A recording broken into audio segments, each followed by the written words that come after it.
you by Sensodent K। अभी लेके आए सेंसोडेंट के। टूथ का करंट गॉन तो लाइफ का करंट ऑन। आज मेरे 14वें दिन के अनशन का अंत है और यहाँ मेरे साथ कोई 1000 लोग आज एक दिन के अनशन पर थे। यहाँ कोई भी गुट जो खनन के गुट हैं, औद्योगिक गुट हैं, इंडस्ट्रियल लॉबीज, माइनिंग लॉबीज, आज लद्दाख को ऐसे छोड़ा गया है कि कोई भी यहाँ खिलवाड़ करे ये सह नहीं सकेगी। लद्दाख का पर्यावरण ऐसा औद्योगिक विनाश कहूँगा मैं तो, विकास नहीं।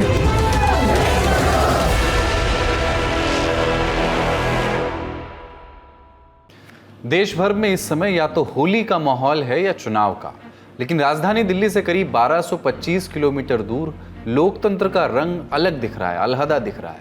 मांगे उठ रही है, वहां पर अनशन हो रहे हैं। मांग हो रही है पहचान के संरक्षण की, एक संवैधानिक दर्जे की।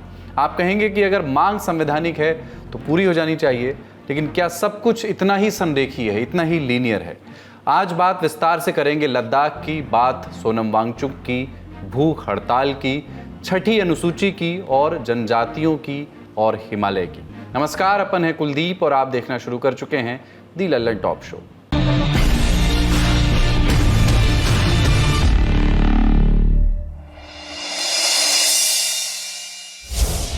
लद्दाख के विख्यात एजुकेटर और एनवायरमेंटलिस्ट सोनम वांगचुक 6 मार्च से वहां भूख हड़ताल पर बैठे हैं।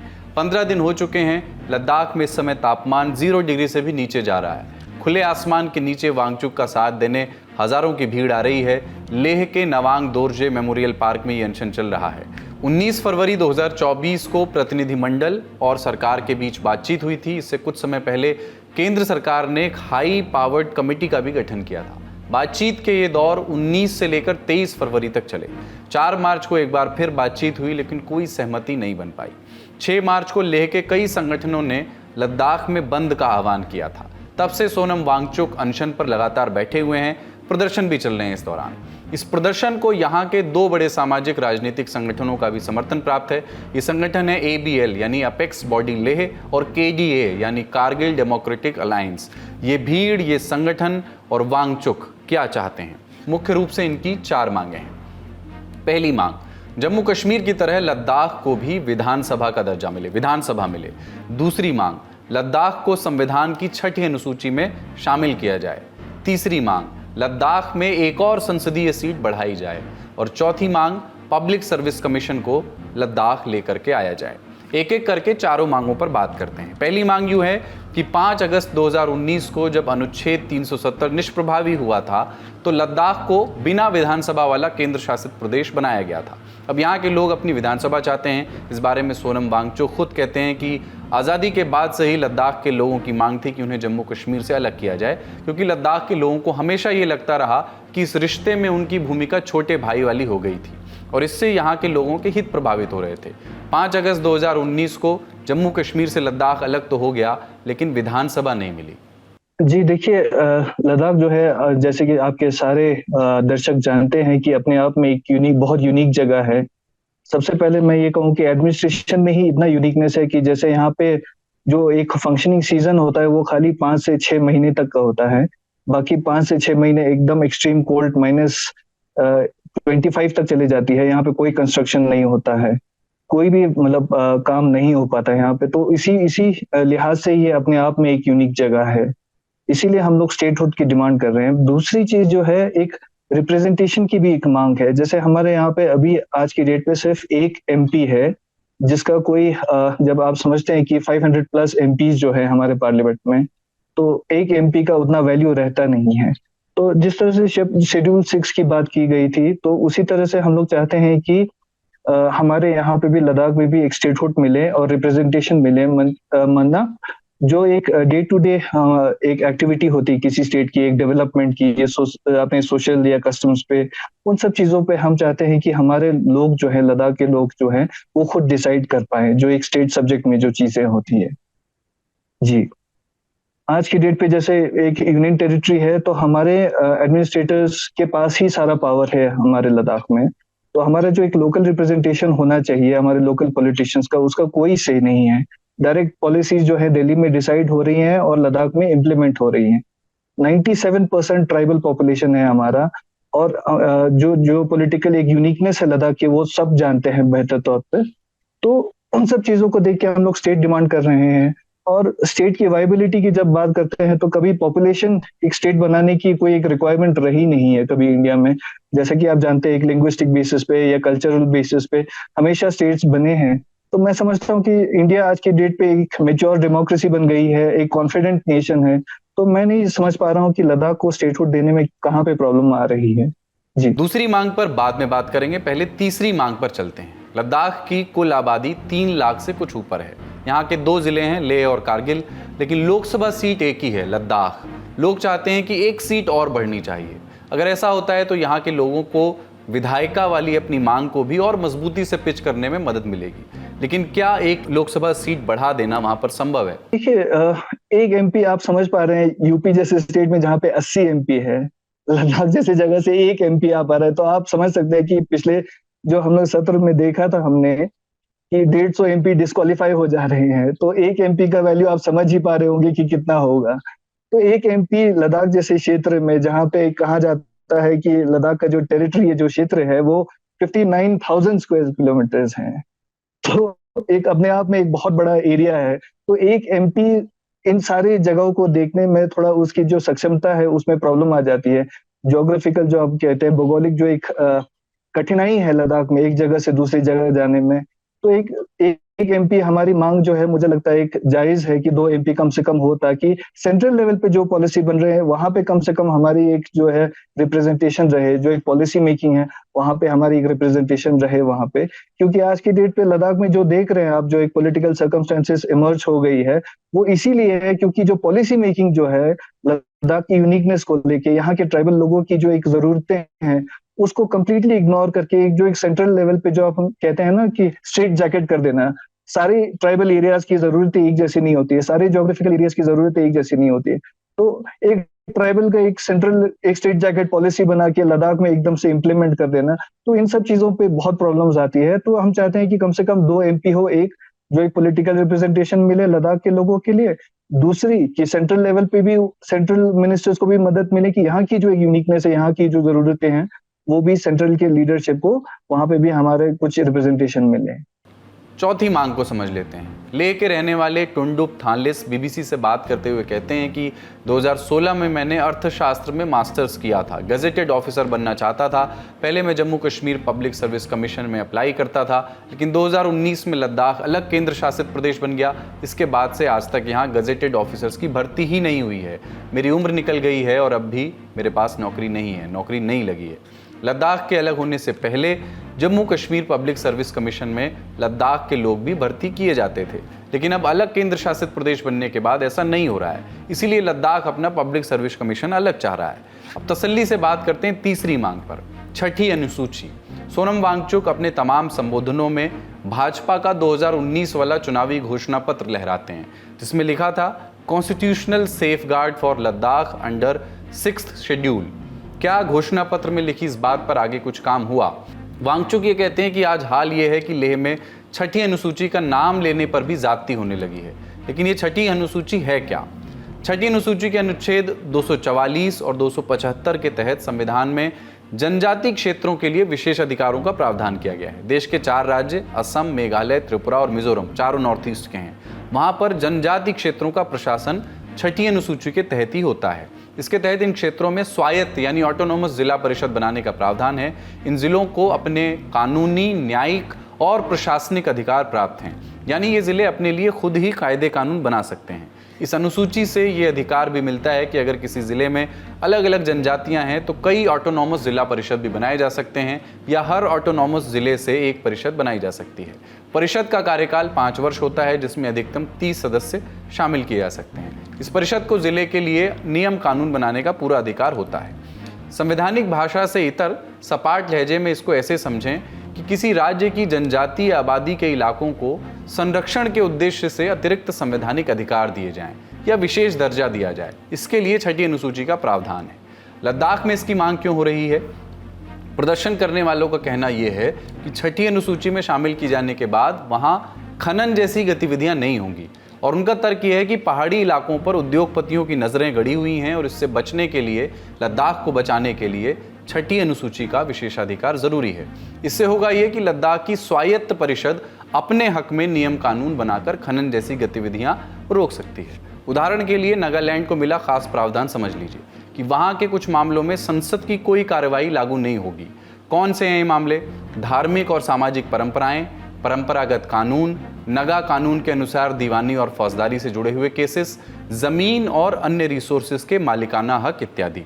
इनमें कोई भी बदलाव राज्य की विधानसभा से पारित होगा। इस अनुच्छेद के मुताबिक नागालैंड में जमीन और संसाधन सरकार के नहीं बल्कि स्थानीय लोगों के हैं। संसाधन की बात हुई तो जिक्र यहाँ के इकोसिस्टम का भी होना चाहिए। दी लल्लन टॉप ने लद्दाख के मुद्दों पर फरवरी 2023 में एक डॉक्यूमेंट्री बनाई थी, लद्दाख ही नाम है इसका लिंक आपको डिस्क्रिप्शन बॉक्स में मिल जाएगा। इस डॉक्यूमेंट्री का ये हिस्सा आप देखिए। 1974 से लद्दाख को टूरिज़्म के लिए खोल दिया और शुरू में यहाँ डोमेस्टिक टूरिस्ट बहुत कम आते थे, ज़्यादातर फॉरेन टूरिस्ट आते थे और ज़्यादातर यहाँ पर एडवेंचर टूरिज़्म करते थे। पहले जो फॉरेन टूरिस्ट आते थे, ट्रैकिंग और माउंटेनियरिंग वगैरह। फिर बाद में आहिस्ता आहिस्ता डोमेस्टिक टूरिस्ट भी आने लगे। मगर फिर ये फिल्म 3 इडियट्स के बाद ये एकदम से फट सा गया है।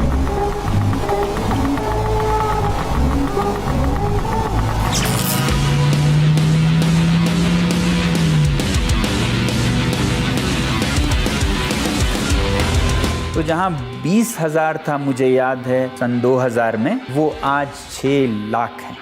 ये 6 लाख 5 महीने में कॉन्सेंट्रेटेड आते हैं और वो भी 5-6 किलोमीटर स्क्वायर के ले शहर में।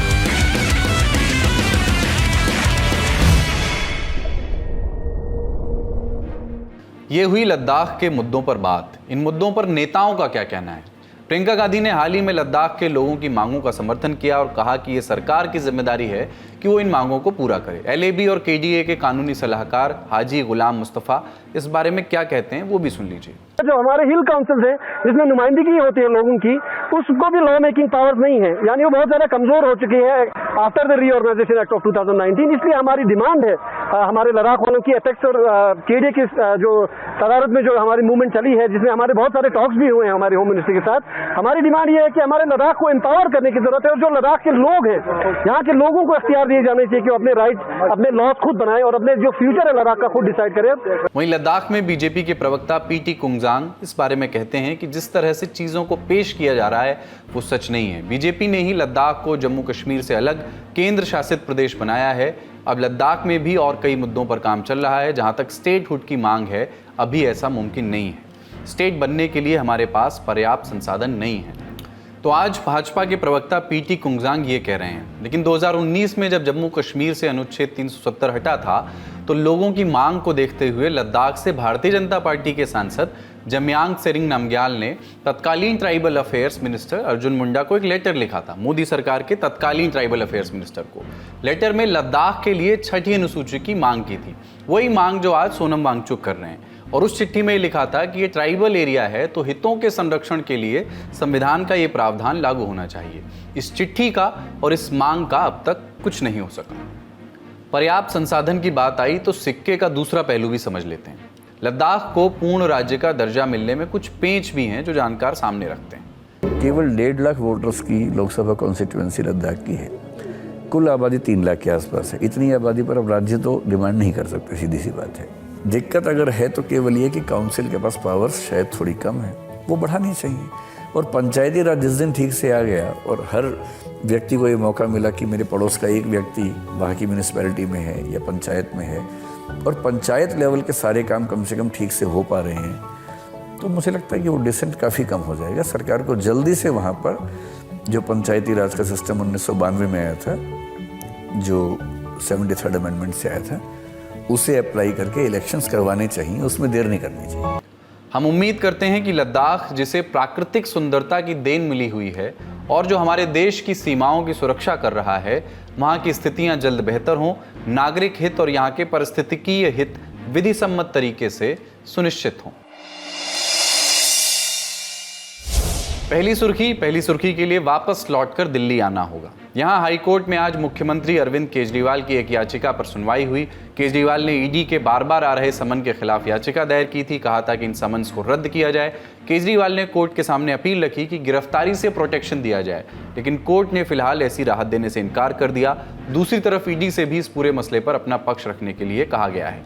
हाईकोर्ट में अरविंद केजरीवाल की तरफ से पेश हुए वकील अभिषेक मनु सिंघवी, वही वकील जो कांग्रेस के टिकट से राज्यसभा का चुनाव हार चुके हैं और सभी बड़े लोगों के वकील कहे जाते हैं। जस्टिस एसके कैत और जस्टिस मनोज जैन की बेंच ने सुनवाई की। कहा कि आपको यानी अरविंद केजरीवाल को पेश होने में दिक्कत क्या है?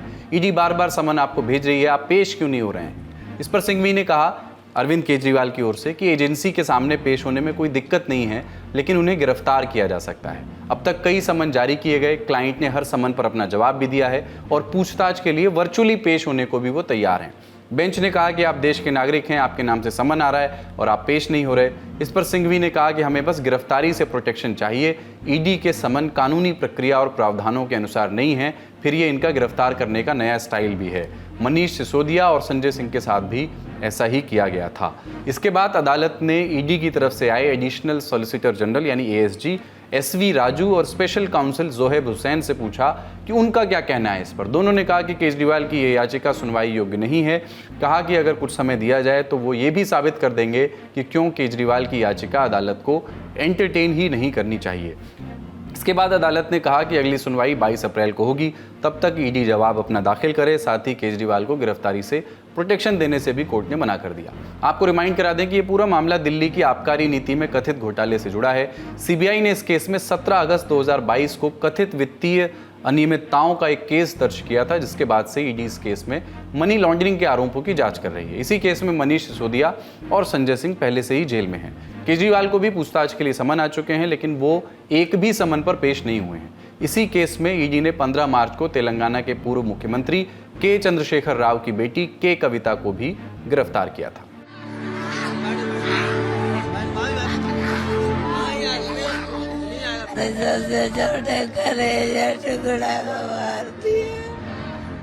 ये संगीता हैं। एक माँ के तौर पर संगीता पर क्या बीत रही है वो ना तो कैमरों के लेंस में कैद हो सकता है और ना ही शब्दों के विन्यास से बयान किया जा सकता है। संगीता उत्तर प्रदेश के बदायूं में अपने परिवार के साथ रहती हैं। 19 मार्च की दोपहर तक इनके घर में सब कुछ सामान्य था।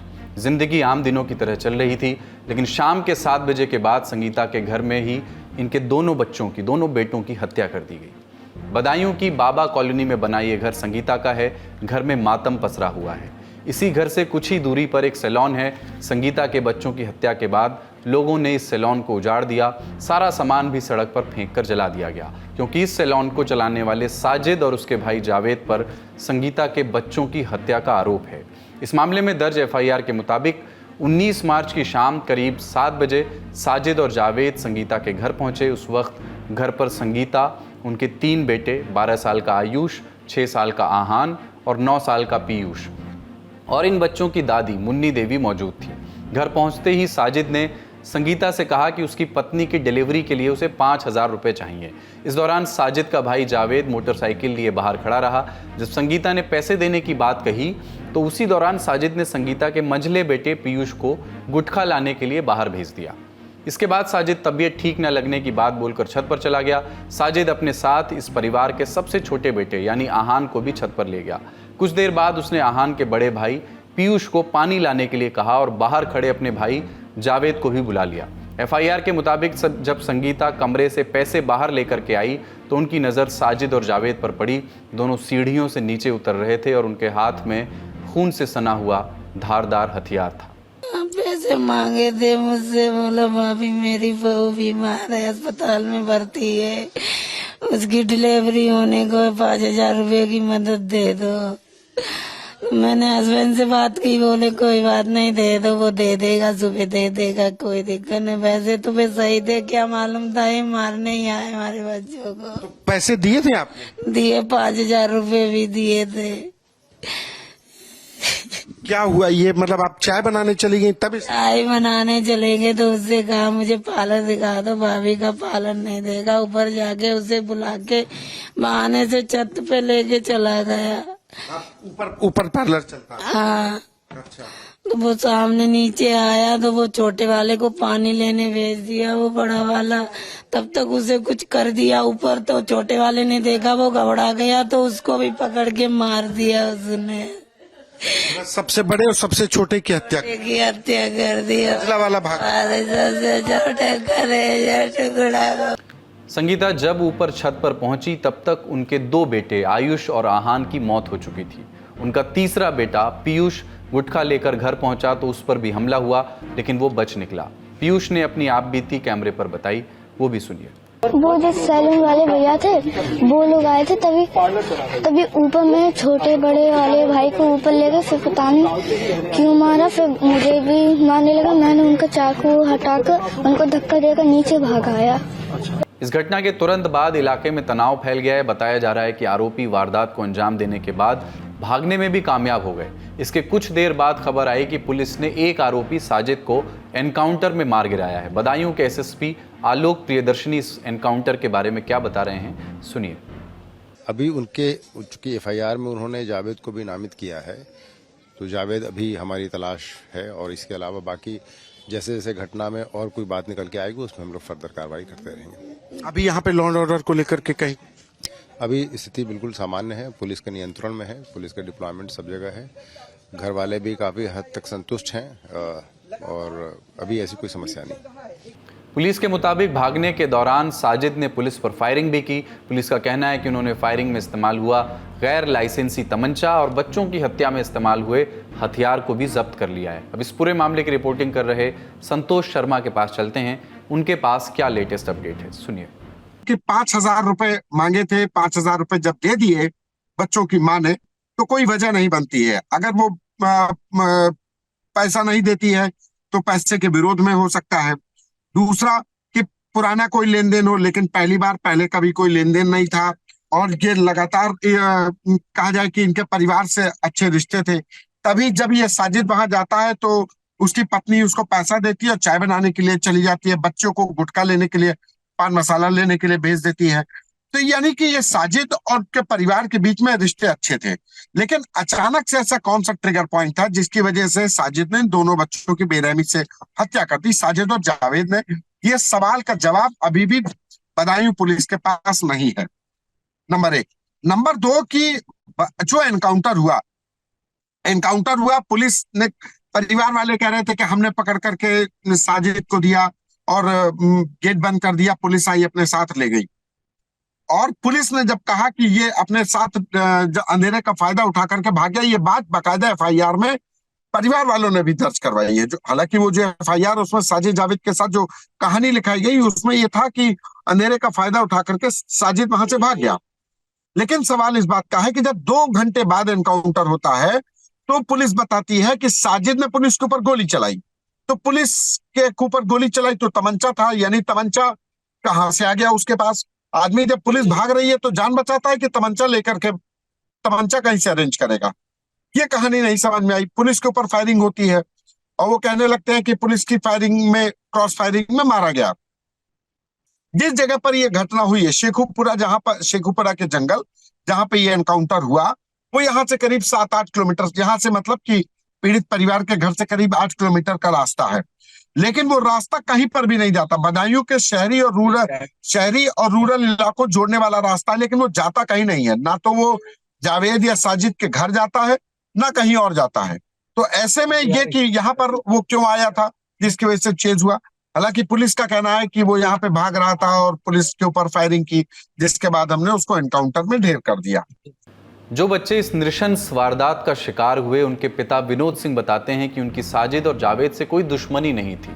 दूसरी तरफ एनकाउंटर में मारे गए आरोपी साजिद के घर वाले कह रहे हैं कि साजिद बहुत गुस्सैल था, घर में किसी की बात नहीं सुनता था, घर वाले भी उससे ज्यादा मतलब नहीं रखते थे। जिद्दल था, वो घर वालों की बात नहीं मानता था, अपने मम्मी पापा की बात नहीं मानता था। मंगलवार को दुकान बंद करके चला आया, बंद तो रहती थी, चला आया। फिर शाम को पता नहीं किसी ने बुलाया, ऐसा है या क्या हुआ। किसकी बात करें आप, साजिद की जावेद? साजिद की। बदायूं में घटी इस घटना से सब स्तब्ध हैं कि आखिर क्या वजह रही होगी कि साजिद ने 2 मासूम बच्चों की हत्या कर दी। इन सवालों के जवाब दूसरे आरोपी जावेद की गिरफ्तारी के बाद ही सामने आएंगे। लेकिन उससे पहले इस मामले पर राजनीति और आरोप प्रत्यारोप का दौर शुरू हो चुका है, वो भी सुन लीजिए। ये इनकाउंटर से नाकामी नहीं छिपनी है। मुझे याद है जौनपुर में फेक इनकाउंटर किया गया। अभी प्रतापगढ़ की घटना है जहां एसटीएफ का एक कस्टोडियल डेथ है प्रतापगढ़ की, उसमें आपने क्या कार्रवाई की? या मुझे जौनपुर में याद है पुजारी यादव जिसका फेक घटना हुई थी, उसके बाद एसटीएफ के लोग पहुंचे, जेल गए कई लोग, दबाव बना रहे थे कि केस वापस ले ले परिवार। सपा को अपने घटते हुए गिरते हुए जनाधार को लेकर के ऐसी बातें कह रहे हैं। योगी जी हिंदू हो या मुसलमान, जिसने भी कानून को अपने हाथ में उत्तर प्रदेश में लेने की कोशिश की है उसको बख्शा नहीं गया है। और अब लोकसभा चुनाव से जुड़ी दिन भर की अपडेट्स के लिए चलते हैं न्यूज़ रूम। लोकसभा चुनाव से जुड़ी सबसे बड़ी सुर्खी आज आई है उत्तर प्रदेश से। यहाँ पर समाजवादी पार्टी ने 6 और सीटों के लिए अपने लोकसभा प्रत्याशियों के नाम का ऐलान कर दिया है। संभल से लड़ रहे हैं जिया उर रहमान बर्क। ये रोचक चॉइस है क्योंकि संभल से एक लंबे समय से समाजवादी पार्टी के लिए चेहरा रहे थे शफीक उर रहमान बर्क, जिनका फरवरी में बीते महीने निधन हो गया। जिया उर रहमान बर्क शफीक उर रहमान बर्क के पोते हैं और इस बार इनको समाजवादी पार्टी ने टिकट दिया है। कोशिश होगी कि जो पॉलिटिकल लेगेसी है उसको आगे बढ़ाया जाए। यहाँ ये भी बताना ज़रूरी है कि शफीक उर रहमान बर्क 2009 में इस सीट से जीते थे, 2014 में हार गए थे, 2019 में एक बार फिर जीतकर सांसद बने थे। अब उनकी लेगेसी बढ़ाने की जिम्मेदारी उनके पोते पर है। इसके अलावा समाजवादी पार्टी ने 5 और सीटों पर लोकसभा उम्मीदवार उतारे हैं। बागपत से मनोज चौधरी, गौतम बुद्ध नगर से राहुल अवाना, पीलीभीत से भगवत सरन गंगवार, घोसी सीट से राजीव राय और मिर्ज़ापुर से राजेंद्र एस बिंद। जब प्रत्याशियों के नाम के ऐलान की बात हो रही है तो तमिलनाडु में भी तमाम सीटों पर 2 बड़ी पार्टियों ने अपने उम्मीदवार के नाम का ऐलान कर दिया है, डीएमके ने और एआईडीएमके ने। डीएमके ने यहाँ पर, जो सत्ताधारी पार्टी भी है, मुख्यमंत्री एमके स्टालिन की मौजूदगी में अपना घोषणा पत्र भी जारी करा और 21 सीटों पर उम्मीदवारों के नाम का ऐलान भी किया। तमाम सारे नाम हैं, इनमें 3 खास नाम निकलकर सामने आए हैं। चेन्नई सेंट्रल सीट से दयानिधि मारन को उतारा गया है। दयानिधि मारन यूपीए 2 में मंत्री भी रहे हैं और चेन्नई सेंट्रल सीट से 3 बार के सांसद भी हैं। इसके अलावा ए राजा को नीलगिरी से और कनिमोई को तुथुकुडी से टिकट मिला है। ये दोनों पहले यूपीए सरकार में मंत्री रह चुके हैं। तमिलनाडु में कुल 39 लोकसभा सीट हैं, इनमें से 21 सीटों पर लड़ रही है डीएमके। डीएमके यहाँ पर साझेदारी में यानी गठबंधन में है कांग्रेस के साथ। कांग्रेस 9 सीटों पर यहाँ पर चुनाव लड़ रही है। डीएमके के अलावा एआईडीएमके ने भी यहाँ पर उम्मीदवारों का ऐलान करा 16 सीटों पर। उम्मीदवारों के इस नाम के ऐलान के बीच डीएमके का जो घोषणा पत्र आया है उसकी भी काफ़ी चर्चाएं हैं, क्योंकि इसमें तमाम सारे ऐसे ऐलान हैं जिन्होंने खबरों में जगह बनाई है। जैसे कि डीएमके के घोषणा पत्र में है कि सीएए और यूनिफॉर्म सिविल कोड अगर हम सत्ता में आए तो लागू नहीं करेंगे। इसके अलावा इसमें ऐलान किया गया है कि हम एक देश एक चुनाव जैसे जो भी योजनाएं हैं, जो भी पॉलिसी हैं, इनका बहिष्कार करेंगे।